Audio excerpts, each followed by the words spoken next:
સુરત જિલ્લાના મોટી Naroli express highway ઉપર ગમખ્વાર અકસ્માતની ઘટના સર્જાઈ। અકસ્માત દરમિયાન મારુતિ કાર 50 ફૂટ હવામાં ફંગોળાઈ હતી। સુરત જિલ્લાના હાઈવે પર અવારનવાર અકસ્માતની ઘટનાઓ સામે આવતી હોય છે, ત્યારે ફરી એકવાર ગમખ્વાર અકસ્માત સર્જાયો છે। સુરત જિલ્લાના મોટી નરોલી એક્સપ્રેસ હાઈવે ઉપર ગમખ્વાર અકસ્માતની ઘટના સર્જાઈ હતી। અકસ્માત દરમિયાન મારુતિ કાર 50 ફૂટ હવામાં ફંગોળાઈ હતી, જેમાં 5 માણસોમાંથી 2ને સામાન્ય ઈજા, 2 ઈસમને ગંભીર ઈજા, ડ્રાઈવર સહિત સલામત હોવાનું જાણવા મળ્યું હતું। કારમાંથી ગામવાસીઓ ઈજાગ્રસ્ત લોકોને કાઢી રહ્યા હતા। તે જ સમયે બીજી કાર 120ની સ્પીડ નજીક આવી પહોંચી હતી। આ તમામ તાપી બુહારીના યુવાનો હોવાનું જાણવા મળ્યું છે।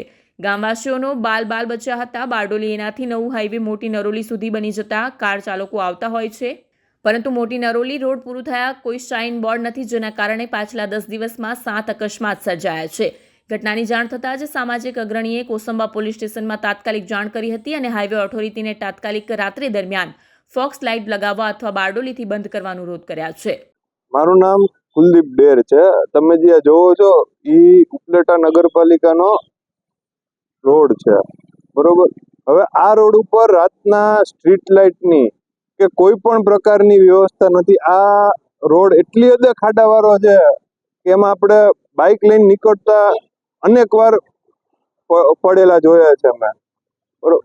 સાવ રાતના રસ્તો અંધકાર હોય છે અને આ વેરાના નામે લાખો રૂપિયા લે છે, તો સામે સુવિધા શું આપે?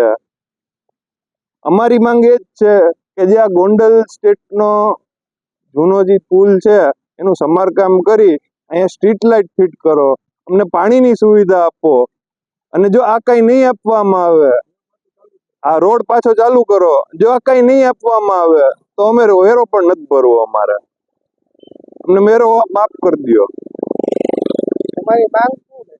અમારી માંગ એ જ છે કે અહીંયા એના સ્ટ્રીટ લાઇટ ફિટ થવી જોઈએ, આ રોડ વ્યવસ્થિત થવો જોઈએ, સરખો થવો જોઈએ, એમાં ક્યાંય ખાડા ખબડા કંઈ રહેવું ન જોઈએ। તમે આગળ શૂટિંગ લેજો ભાઈ, એમાં કેટલી હદે ખાડા છે ને કેટલી હદે માણસ પડે છે ને એ તમે જોજો ખાલી એકવાર। મારું નામ કિરણ ડાંગર છે। આપણે અત્યારે જે જગ્યા ઉપર ઊભા છે, અમે રસ્તા ઉપર ઊભા છે, તે ઉપલેટા ધોરાજી જતો જે જૂનો રસ્તો છે, જૂના પુલ વાળો રસ્તો, આજે 1.5 વર્ષ થયા કલેક્ટરે જાહેરનામું આપીને પુલ બંધ કરેલો છે, તો કેટલી અગવડતા અમારે મોટા સાધન વાળાને પડે છે। અમારે બધે ફરીને જવું પડે છે। અમે એટલો વેરો દઈએ છીએ, અહીં ઇન્ડસ્ટ્રીઝ એરિયા વાળા એટલો વેરો દે છે, તો રસ્તાનું કામ કેમ થતું નથી? નગરપાલિકા પાસે એવડો બધો વેરો જાય છે તો રસ્તો કેમ ખુલ્લો નથી કરતા? પુલનું કામ કેમ નથી ચાલુ કરતા?